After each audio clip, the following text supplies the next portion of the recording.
Bonjour, nous sommes en direct ce soir pour parler de la connaissance de soi comme une clé fondamentale pour réussir une reconversion professionnelle. Quand on ne se connaît pas, on ne peut pas savoir ce qu'on veut et quand on ne sait pas ce qu'on veut, on ne peut pas avoir de plan d'action. Important de savoir aussi que la notion de vocation professionnelle, c'est quelque chose qui ne se construit pas, qui ne s'invente pas, c'est quelque chose que l'on découvre. C'est quelque chose de très important parce que parfois, on peut croire qu'on ne connaît pas tous les métiers, qu'on que voilà, on ne connaît pas quelles sont ses passions, qu'est-ce qui pourrait nous plaire, quelles sont nos capacités, nos dons, nos intelligences prédominantes.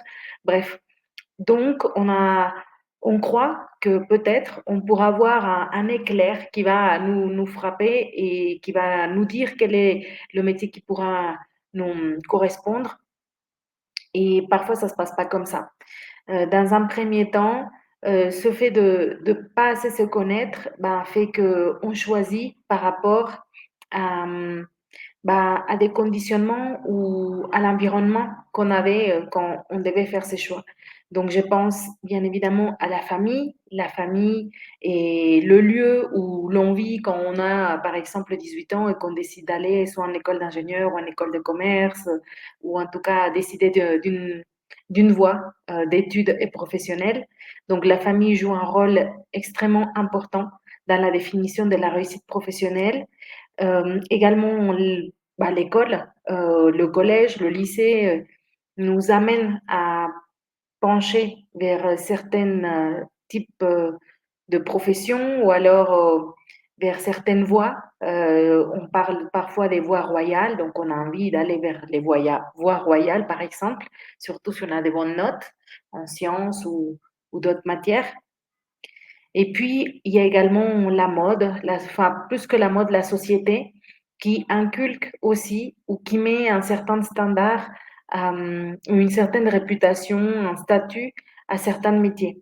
Donc, entre la famille, l'école et la société, voilà, on a ces grosses influences qui nous amènent à décider, parfois à un âge un peu jeune, par exemple à 18 ans, de notre voie professionnelle, alors que nous-mêmes, on n'est pas sûr de ce qu'on veut, de ce qu'on aime, de ce qui pourrait nous plaire. Mais bon, il faut choisir et on choisit au mieux. Et c'est pas une fatalité, c'est pas un problème.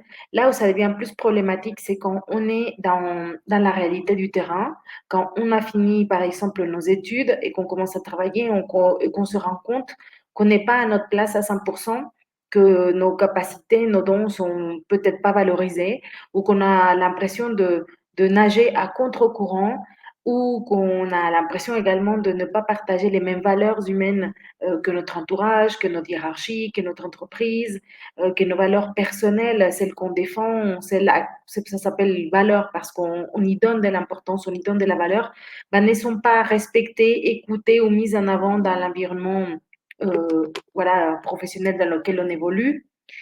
Et en fait, le fait de se retrouver dans une situation comme celle-ci fait que ça crée des frictions, fait qu'on a des symptômes physiques et émotionnels qui nous prouvent qu'on n'est pas sur le bon chemin. Et puis, la première chose que l'on fait, c'est de s'adapter.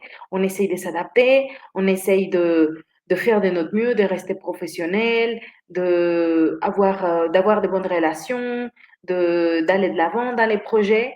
Mais quand ça persiste et qu'on a changé de job, pas une fois, mais deux fois, mais trois fois, pour donner une chance à notre métier, pour donner une chance à notre expertise, à notre ancienneté, mais que ça bloque, il y a quelque chose de plus en profondeur qui est importante et pour pouvoir faire le pas d'un changement professionnel, pour réussir une reconversion professionnelle, première étape, bien évidemment, c'est de s'avouer qu'il y a quelque chose qui ne fonctionne pas. C'est une étape qui est difficile parce qu'on a tellement été amené à croire que quand on veut, on peut, qu'on peut toujours aller au bout, que nous avons dans nos mains le pouvoir pour que ça fonctionne. Et en fait, c'est ce type de mentalité qui peut amener quelqu'un à aller en burn-out et qui peut amener quelqu'un à ne pas écouter son corps, à ne pas écouter ses émotions et juste à tirer avec la tête, avec le rationnel, vers une direction qui ne lui correspond pas. Donc voilà, c'est vraiment un vrai coup à l'ego que de s'avouer qu'on n'est pas à notre place, qu'il y a quelque chose qui ne tourne pas rond et, et qu'on a bien évidemment la responsabilité de nous sortir d'une situation pareille. Donc c'est vrai que c'est compliqué, on passe par une étape de négation, on se dit non mais il y a pire, ou je devrais même pas me poser la question, je suis quand même bien, de l'extérieur, on pourrait envier mon travail, etc. Donc bref, il y a vraiment une phase de négation, mais puis petit à petit, la vie nous amène des situations pour nous rendre compte qu'on n'est pas à notre place et qu'il faut décider autrement. Et pour décider autrement, il faut pouvoir avoir des options. Et pour pouvoir avoir des options, c'est important de pouvoir mieux se connaître. Qu'est-ce que c'est que mieux se connaître? Parce que ça aussi, ça a l'air super, enfin, en tout cas pour moi, ça avait l'air très complexe, abstrait. Enfin, je me connais, oui, je vis avec moi, voilà, je me connais. Mais est-ce que c'est vraiment ça, se connaître? Non. Non, c'est pas suffisant. Et les personnes qui sont en questionnement professionnel et à qui on leur demande: «Mais qu'est-ce que tu veux?» savent que ce n'est pas évident de répondre à la question: «Qu'est-ce que tu veux?» C'est pas si évident, parce que quand on pense à nos loisirs, à nos passions, on n'est pas convaincu qu'il faut, faire de nos loisirs notre métier. On ne sait plus en quoi on est vraiment compétent, quels sont nos dons, nos talents ou quelles capacités que l'on a, pourraient se traduire dans un métier qui va pouvoir être rémunérateur. Bref, il y a tout un tas de questions qui se posent. On ne sait pas non plus quelles sont justement nos valeurs, qu'est-ce qu'on valorise, qu'est-ce qui est important pour nous dans la vie. On ne sait pas prendre des décisions. Bref, c'est un vrai tourbillon, un vrai flou auquel on fait face et qui nous empêche de prendre les meilleures décisions pour nous. Donc, la connaissance de soi repose sur différents aspects. On peut bien évidemment passer des tests pour avoir des effets miroirs, des coups de projecteur sur notre personnalité, sur notre type d'intelligence, sur, encore une fois, nos valeurs, sur qu'est-ce qui fait que je suis plutôt émotionnelle ou plutôt rationnelle ou plutôt dans l'action. Il y a un code génétique qui nous est propre. On est un mentor le dit, on est des singularités cosmiques, on est vraiment unique. Des personnes comme vous et comme moi n'ont jamais existé, ne vont jamais exister et ne sont nulle part ailleurs sur cette planète Terre, ni dans une autre galaxie, ni absolument rien. Donc on est vraiment unique et on a des capacités uniques. Et, et l'épanouissement, je sais que si vous regardez en ce moment la vidéo, c'est parce que vous recherchez un épanouissement professionnel, une sérénité, une paix mentale vis-à-vis de ce pilier si important qu'est le travail. Et pour pouvoir atteindre cet épanouissement professionnel, il est d'expérience très important de pouvoir quelque part être la meilleure version de soi-même et de pouvoir apporter cela aux autres. Et on ne peut pas être la meilleure version de soi-même, on ne peut pas apporter toute cette valeur sur le marché ou pour les autres quand on n'est pas à notre place. Un poisson, même s'il veut faire du mieux qu'il peut, il ne pourra jamais monter aussi vite un arbre qu'un chat ou, voilà, ou un autre animal qui est conçu pour ça, même s'il fait de son mieux. Là où il va pouvoir donner de son mieux, là où ça va être fluide, là, il va pouvoir vraiment quelque part contribuer avec son unicité au monde, c'est en étant dans une rivière, dans une mer, parce que c'est comme ça que, voilà, qu'il est le meilleur, qu'il est le plus à sa place. Donc ça revient un petit peu au même. Quand on est dans un endroit où on n'est pas à sa place, on peut forcer, bien sûr qu'on on peut forcer beaucoup et on peut forcer pendant beaucoup de jours, pendant beaucoup de semaines, pendant beaucoup de mois, pendant beaucoup d'années, mais ça ne peut pas durer et tant mieux. La vie nous amène à prendre notre place, à assumer qui on est et puis à l'exercer. Donc il y a ces 3 grosses étapes pour arriver à faire cette reconversion professionnelle.